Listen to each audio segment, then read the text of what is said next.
This is Game Night with Josh Hennig on 97.3 ESPN and the free mobile app.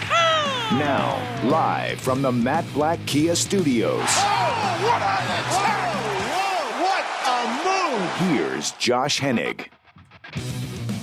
And welcome into a Monday edition of Game Night on 97.3 ESPN.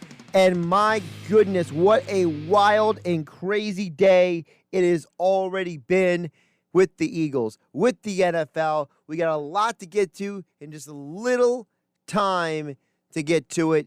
The text board is open, 609-403-0973 on the PlaySugarHouse.com text board, 609-403-0973. So, we have two Eagles news items, and then one NFL news item to get to. Also, we have Scott Grayson, 97.3 ESPN.com, Eagles writer, and Fox 29 sports anchor will join us coming up at 6:20. Eagles football tonight versus the Seahawks right here on 97.3 ESPN. Coverage begins at the top of the next hour. Now, we are going to try to get to all of the Eagles news we can get to right here and right now the best we can. So let's start in chronological order, okay? Chronological order of what has been happening today. Let's start with what came out early this afternoon when Adam Schefter reported that Jason Peters has a broken, displaced, dislocated toe, whatever you want to call it. His toe is jacked up. Now, I think this story is a bit insulting. Not from Schefter, but how it was handled. Because, as I noted on 97.3 ESPN.com, we were told a couple days ago when Jason Peters was on the injury report for turf toe that they claimed that because of the turf toe, he was having trouble playing left tackle. It was part of the reason why he moved inside. Now we're being told it's a broken toe, not a turf toe. When if the Eagles would have just said from the very beginning, Jason Peters is dealing with a toe issue or a broken toe or something, it would explain a lot better why Adrian Claiborne was able to just wreck Jason Peters on the outside against the Browns. We know Olivier Vernon is a very good defensive end. But Adrian Claiborne literally got a huge contract because when Tyron Smith went dead a couple of years ago and he was playing with the Falcons, he made Chaz Green look like the worst left tackle in the history of football.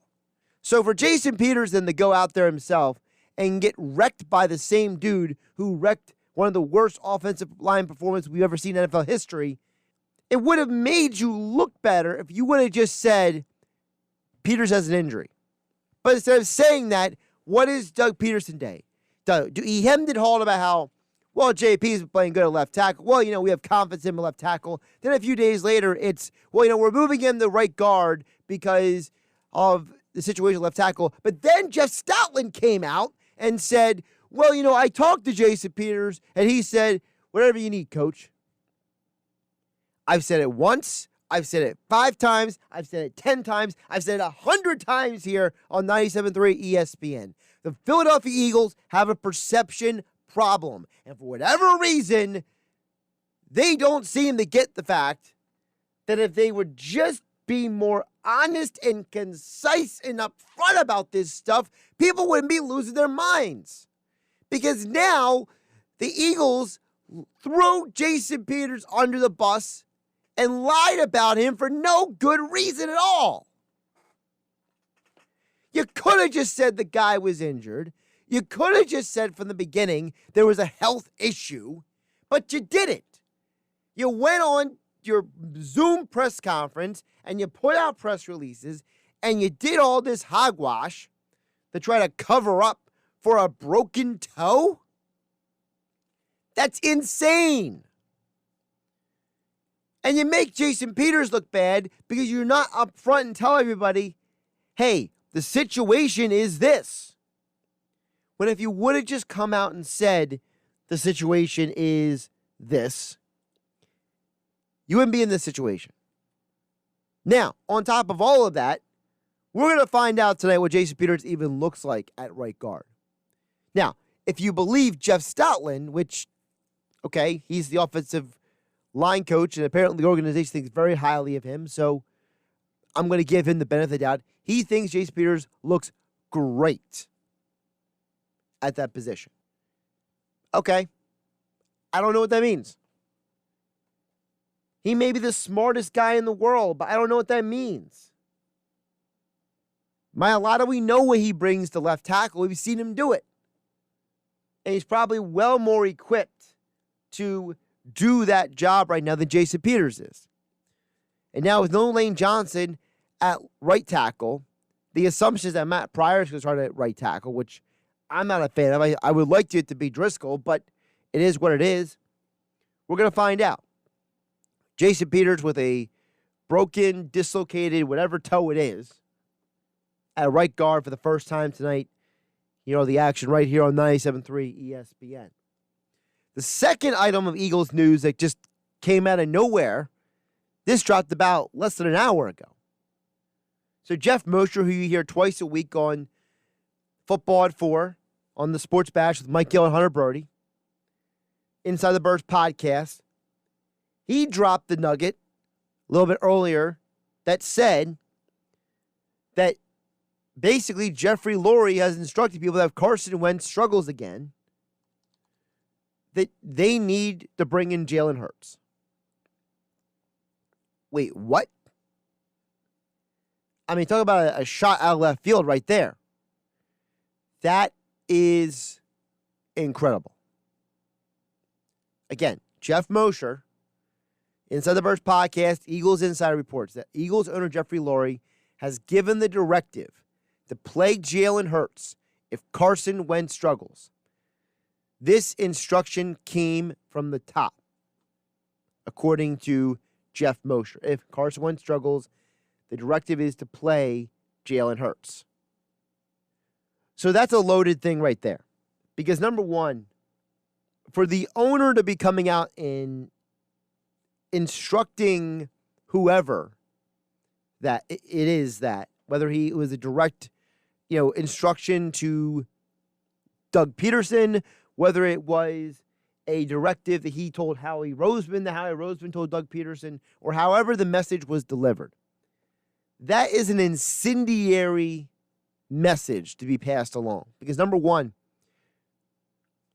what's being suggested by that report in and of itself is that there's somebody in the Eagles organization that is dead set on playing Carson Wentz and not Jalen Hurts. I don't know if that's Doug Peterson. I don't know if it's Howie Roseman. I don't know if it's Press Taylor, the quarterback coach. I don't know if it's Marty Morningweg and Rich Scangarello ganging. I don't know who is the person. Apparently there's someone somewhere in the organization that has no interest in Jalen Hurts playing and is 100% committed to Carson Wentz being out there.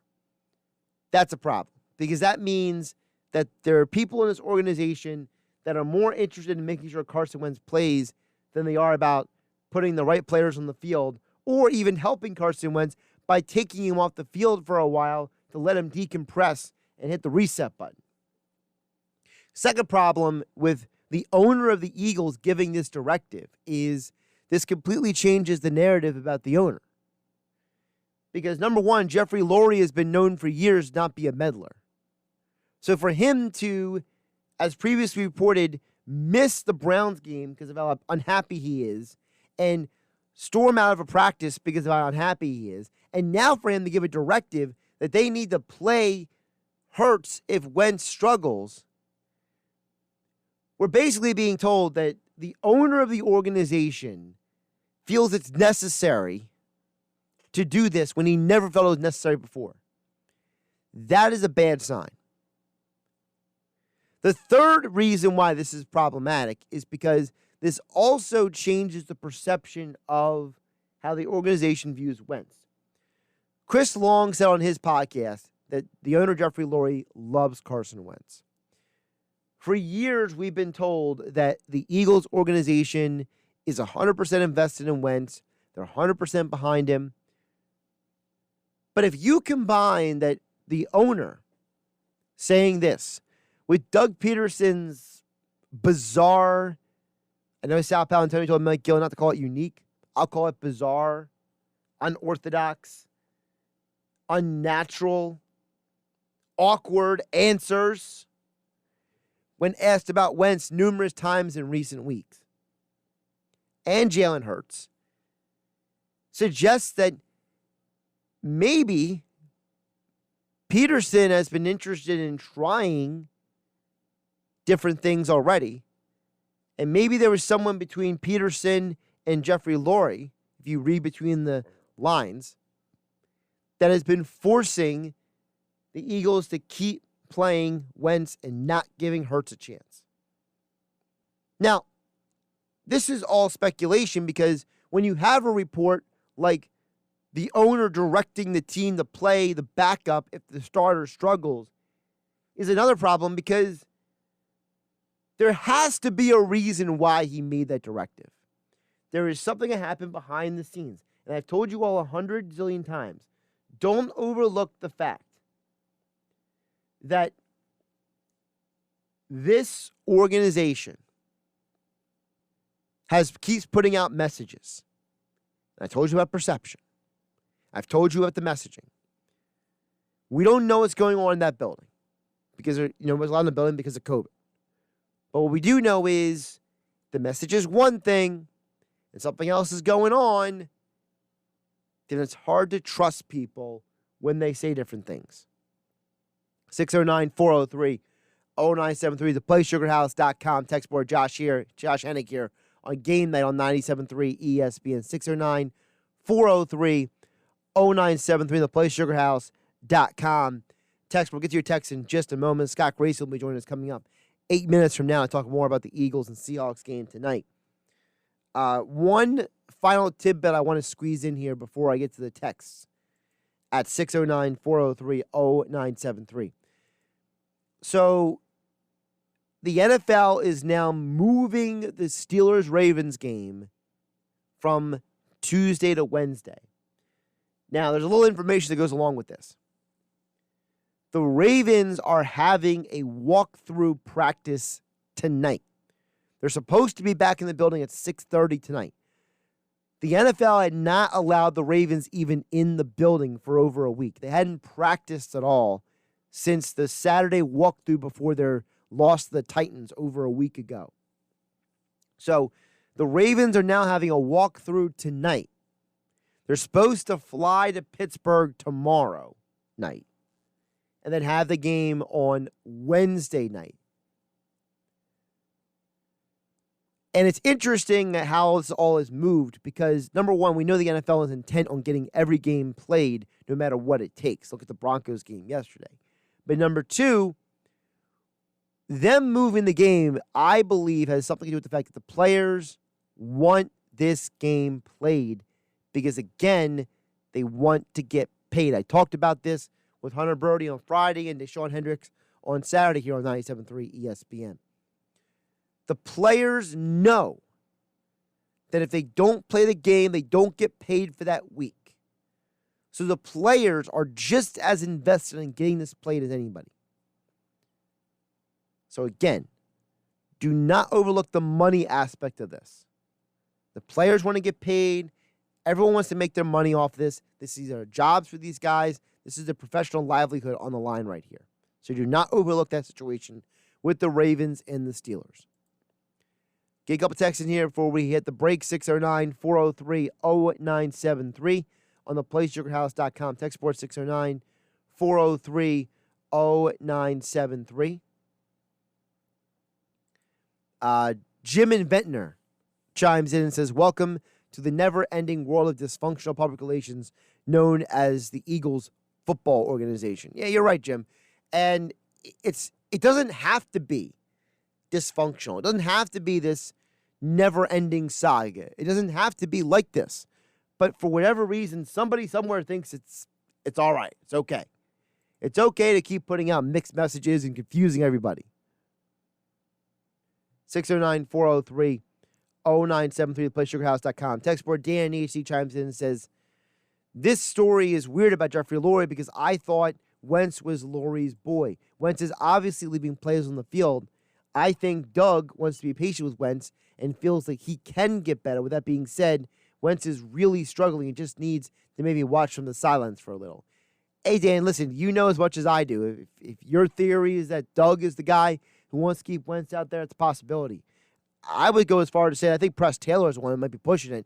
Maybe Press Taylor is feeding the organization information that Jalen Hurts isn't ready because his boy is Carson Wentz, and he knows how tight they are. And guess what? If Carson Wentz isn't the quarterback of Philadelphia anymore, maybe Press Taylor doesn't have a job anymore. How about that for a little conspiracy theory for you on a Monday night? Josh Hennig here on Game Night on 97.3 ESPN.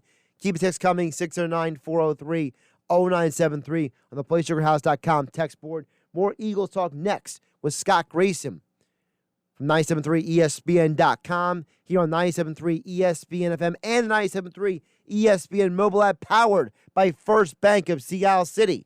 You're listening to Game Night with Josh Hennig on 97.3 ESPN and the free mobile app. Keep a text coming at 609-403-0973. But joining us right now on the Boardwalk kind of hotline, as promised, Scott Grayson. Covers the Eagles for 97.3 ESPN.com. Also catch him on Fox 29. You know, this time of year, usually Scott would be walking into the Lincoln Financial Field and covering the team. But because of COVID, Scott, unlike the rest of the media, is unable to access the team. And that's kind of where I want to start, Scott, because with all the news that's come out today, I feel like for folks like yourself who usually have a great deal of access to this Eagles team, you know, in the past you've traveled to London with the Eagles, you've traveled all across the country with this team. So, you know, some of the news that comes out, like with Jason Peters or with the owner, Jeffrey Lurie, it feels like some of this stuff is almost blindsiding. It's got to be for someone like you because you don't have the usual access to the feel of a situation like you've had in the past. Yeah, I mean, the way this season has gone, it would have been great to have had the quote, normal access that we've had where you can assess body language and come into the locker room and see how guys are even walking around. Or, you know, there would have been a lot more questions about Jason Peters if we had seen him, you know, going in for treatment or not available for interviews because of treatment, or there would have been obvious signs that there's something going on injury-wise, not just, you know, fatigue or whatever else it could be with Jason Peters that causes him to the sidelines on occasion. But, you know, body language this year with the lack of wins, the frustration, the way they've lost these games, you can't assess those kind of things. And as guys are talking to you, be able to figure out, well, is that just, you know, player speak or is that what they legitimately believe? And, you know, so there's certain things you're missing out in coverage of the team, and every reporter covering every team is dealing with that same thing this season. So, but, you know, there is stuff that comes out, and we do our best to digest it like you are as well. And ultimately, we get a game night, we see what happens, and then we come out on the other side. And I'll tell you, I think the post-game press conference tonight, regardless of what happens, is going to be interesting to tune into for Doug Peterson for sure. Absolutely. So before we get to the actual games, I want to ask you about that, you know, Jason Peters stuff a little more because, you know, the original message was Peters is playing great at left tackle, even though we all saw him get basically manhandled by the Browns, and he's had a couple of rough weeks in a row. Then all of a sudden over the weekend, it was, hey, Jason Peters is moving the right guard. Then it was, well, Jason Peters has turf toe, and because of the turf toe, that's why he's moving inside. Then Jeff Stoutland on Saturday says that I went to Jason Peters, and he says whatever's best for the team, coach. And then today it's, oh, by the way, Jason Peters has a broken toe. I mean, what do you make of this whole Jason Peters saga? It is fishy, and it has been all along, though. I mean, it went from, you know, they need Jason to play left. He came into, you know, at the beginning of the season, he was going to play the inside at guard. And then, well, there goes, you know, they have, you know, the injuries that opened up at left tackle. And suddenly it's like, well, we need him to go there. Well, he doesn't want to go there unless he gets more money. Well, whatever's best for the team doesn't really jive with what the situation was back then. Now it seems it's a matter of convenience for him to be able to continue to go out there and collect the game check to move inside and not need as much mobility to get out there and try to prevent somebody from speeding around the edge on him like last week. So I don't buy all of that. I've criticized Jason Peters over the last few years, but I always preface that with the dude is a Hall of Famer. He has earned the respect, but he's also, that window is closed. I mean, it is time. It's clear to see every week. Now, do they need him on the inside? Yeah, I mean, given their situations, him inside is better than probably, at less than 100% is probably better than some of their other options. But there is no Lane Johnson at right tackle. I wish they would have done this 2 to 3 weeks ago. I did not like Peters bumping Mailata out of there. I thought Mailata was doing well enough to continue to get his education at this level and perhaps even continue to get better week to week. Now, he has, had the earlier experience this season at left tackle, and then you go through a few weeks back on the sideline of watching, and now you're back out there again. I am curious to see how Mailata responds. I'm curious to see how he plays. And I am curious to see how Peters performs on the inside. But I wish this move would have happened a few weeks ago. And no, I don't believe everything that's coming out of there that you're hearing from all these parties involved. I think Jeffrey Lurie has started to try to demand a few things happen now. And I don't know how Doug Peterson or the rest of the coaching staff feels about some of that, or how some of the players feel about that. It could be a bumpy ride the rest of the way.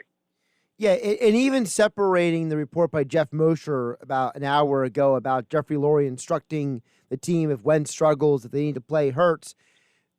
We already heard the other reports that Jeffrey Lurie didn't go to the Browns game, that he stormed out of a practice last week or the week before. It feels like that Jeffrey Lurie had been very well known for not being a very hands-on guy, and now we're hearing all these reports about how maybe he wanted J.J. Arcega-Whiteside, that he's having more of a conversation and a say. And it feels like something changed from the Jeffrey Lurie that we knew for 20 plus years as the Eagles owner to now he's starting to have this feel as almost like a Jerry Jones type owner. Yeah, the key phrase you use in there is something changed. So you can kind of look back now and say, okay, well, what changed? They won a Super Bowl. Well, they lost Joe Douglas, and Howie continued to make some bad draft choices, and we've continued to see the track record now as a couple of years have played out, how those draft picks have gone awry and who they've missed.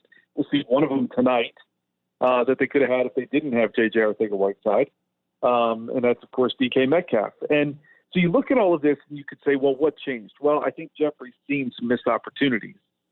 And he is, one thing you could say about him that I think Philadelphia people love is he's competitive and he wants to win. And we've been through some bad owners in the past, Norman Brayman, who wasn't worried about that kind of thing as much. So you love someone who wants to win and is a competitor. Now, yeah, you mentioned the Jerry Jones similarity. And no, I don't think anybody wants a Jerry Jones here and doesn't want anybody kind of having a say in player personnel, in draft picks. Your job is to run the team. When needed, to reassign some front office roles. Perhaps one of those moves needs to happen this offseason with Howie. But, that's where I think, everybody would like to see Jeffrey limit himself to, especially during the season. You get in the off season, you start evaluating your team, you do some exit interviews, talk to players, talk to coaches. Maybe you feel a change needs to be made. That's fine. That's when it should happen. But the storming out of practice, the demanding to see Hurts. Look, I'm not against Hurts getting a little bit more reps or even getting an opportunity. Maybe this isn't quite the game that I would have chosen to do that in, but okay. But let that be your head coach's decision. I mean, if you want to, here's the problem with if this goes sideways to the point where some of this stuff starts coming out that Lurie's demanding these things happen, you're going to have a hard time hiring the next coach if you decide to get rid of Doug. Because you're going to get a guy who comes in here and says, wait a minute, I don't want to be told what to do when it comes to how I'm going to play my team, who plays when and where. That's certainly something the head coaches don't want to deal with. So I think Lurie's got to be careful with how he continues to tread, the rest of the way here this season. Scott Grayson joining us here on Game Night on 97.3 ESPN. Make sure you follow him on Twitter at SGrayson, Fox29, sports anchor for Fox 29 Philadelphia. Also, you can catch all of his Eagles grades after every Eagles game at 97.3 ESPN.com. I'm sure tomorrow's grades will be definitely must read, especially considering all the drama going into tonight's game. And Scott, let's get to tonight's game.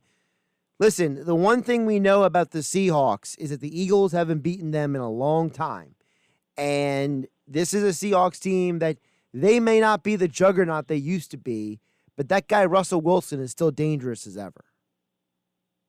Yeah, he hasn't lost to the Eagles. He's 5-0 against them all time during his career, and he's got 8 touchdowns and 1 interception. So, and a lot of those games have been with Jim Schwartz at the helm on defense. So, there's some issues here, and whether or not they've figured out how to get around that. The Eagles have not scored over 17 points in those games either. So the offense hasn't helped.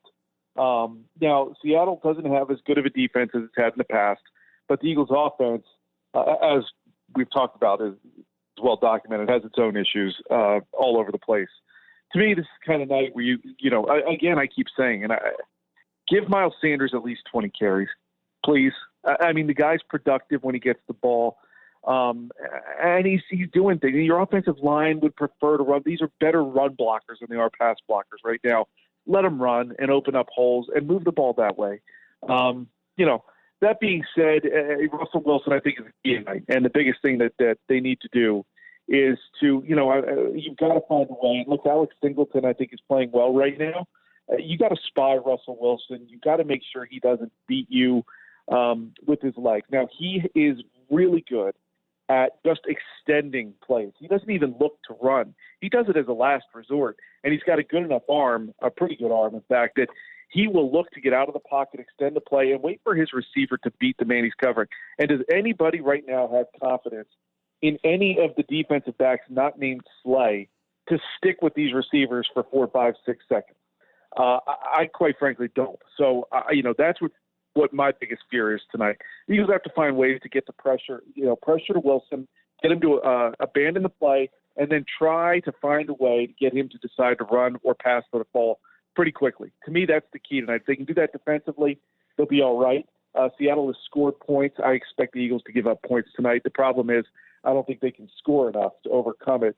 Seattle's defense, again, like I said, not as good as it's been in the past. There are ways the Eagles could find to exploit them. They've given up points a lot this season, but they're usually outscoring their opponent, and I don't think that's going to be any different tonight.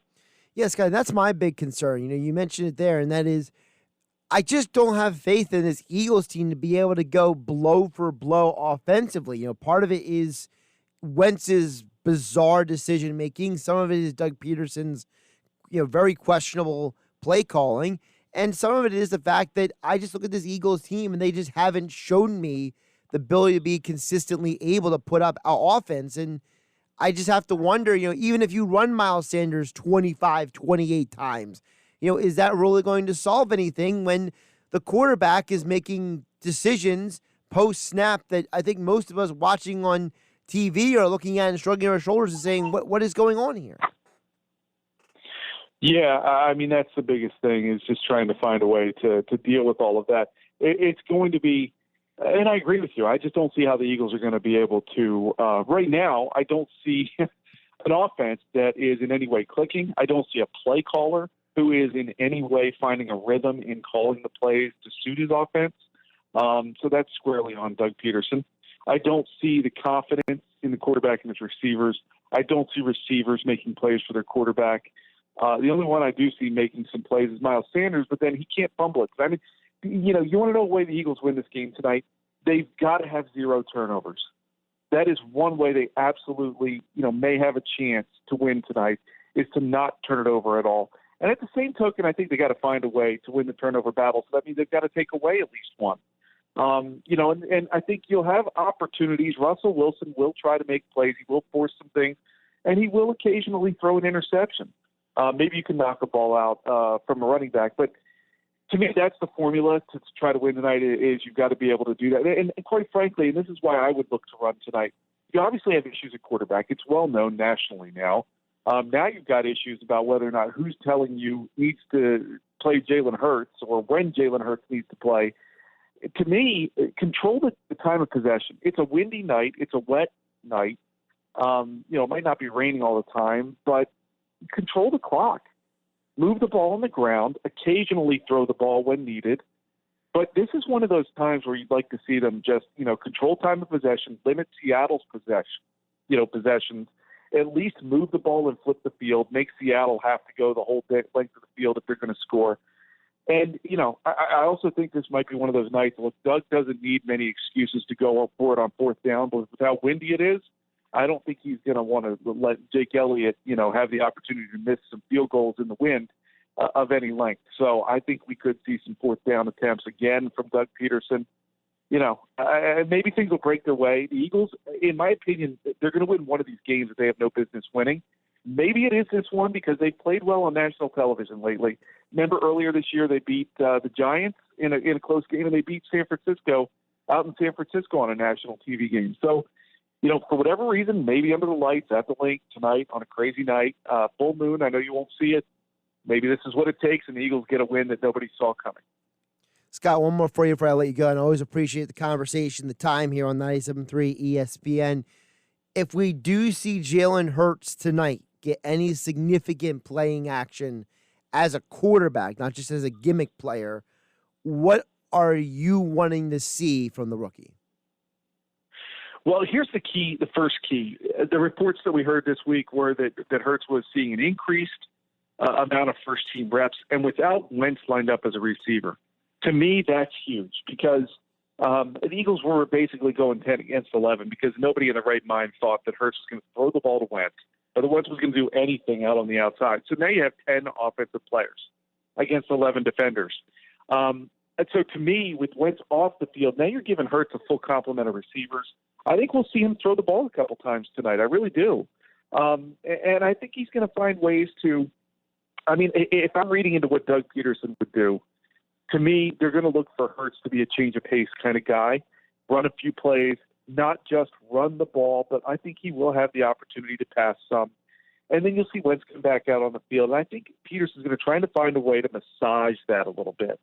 At the same token, my expectation is if Wentz is truly the competitor we all believe he is and the alpha that we kind of believe he is, Wentz needs to go out tonight and show that this is still his team.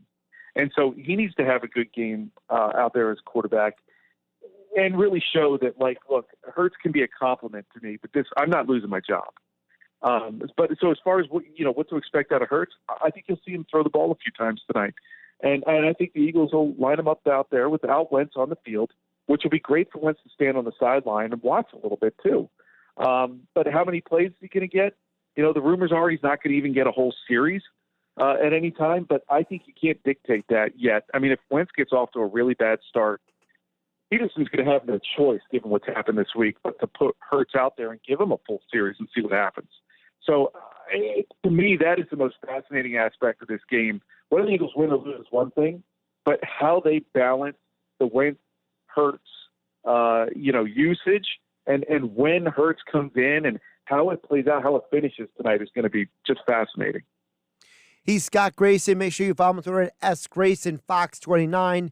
Check out his Eagles grades. They'll be up on the website later tonight, early in the morning, over at 97.3ESPN.com. And he'll be back on the Sports Bash tomorrow to talk more about the Eagles and Seahawks game tonight. Scott, always appreciate the time, and hopefully we can all survive the game no matter what the outcome is tonight. Yeah, we'll see what happens. Scott Grayson again. Grayson's grades, catch him after every Eagles game over at 97.3ESPN.com, and he joins the Sports Bash the day after every Eagles game to discuss the grades right here on 97.3 ESPN. We'll get back to the text coming up in just a moment, 609-403-0973 here on Game Night on 97.3 ESPN FM and the 97.3 ESPN mobile app powered by First Bank of Seattle City. Now, more Game Night with Josh Hennig on 97.3 ESPN and the free mobile app. We'll get to your text in just a moment at 609-403-0973. Plus, for the end of the show, accountability time for Josh's picks. Definitely was not the best weekend for me, that's for sure, when it came to the picks here on 97.3 ESPN. Also, I'll give you an update on the latest news on all these games being moved around. But first, before we get to any of that, I want to remind you that Game Night is being brought to you by weightliftinghq.com. Let me tell you about weightliftinghq.com because I'm a big health and fitness guy, right? Anybody who's listened to me long enough knows that that's one of my fortes. It's one of my areas of expertise. Well, When I heard about what weightliftinghq.com and what they can do for fellow weightlifting and health and fitness enthusiasts, I was very impressed because weightliftinghq.com is a local company right here in South Jersey that operates fully online, and they cater to health and fitness enthusiasts as well as weightlifters interested in working out from home. They offer high-end weightlifting and fitness equipment available to be delivered right to your home. So like benches, squat racks, kettlebells, dumbbells, cardio and fitness machines, resistance bands, fitness watches, and more. You can't beat their local customer service, and they have incredibly competitive prices.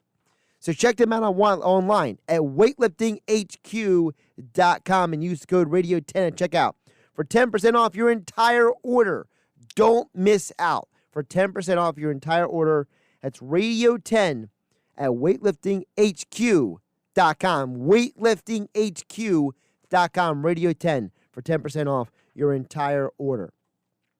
All right, let's get these texts in here. 609-403-0973.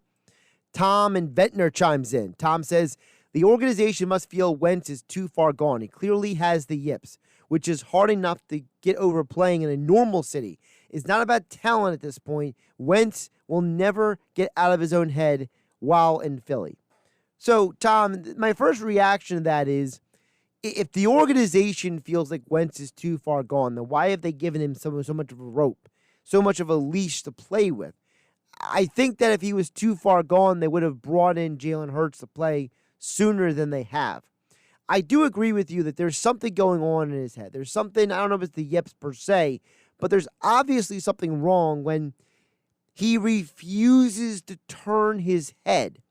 He is so predisposed to make certain throws pre-snap. He's not processing information post-snap. And when you're a quarterback, it doesn't matter what level you are. You can be high school, college, NFL, XFL, AAF, CFL, whatever it is. If you cannot process information properly, you have no chance of being successful. None. Zilch. The processing of information, pre-snap, post-snap, that is the key to any quarterback's success, no matter what level of play you're at. And Wentz used to be one of the best at processing information, and now he's one of the worst. Whether that is yips, I don't know. But there's obviously something going on in Wentz's head. There is something going on that is truncating this whole situation.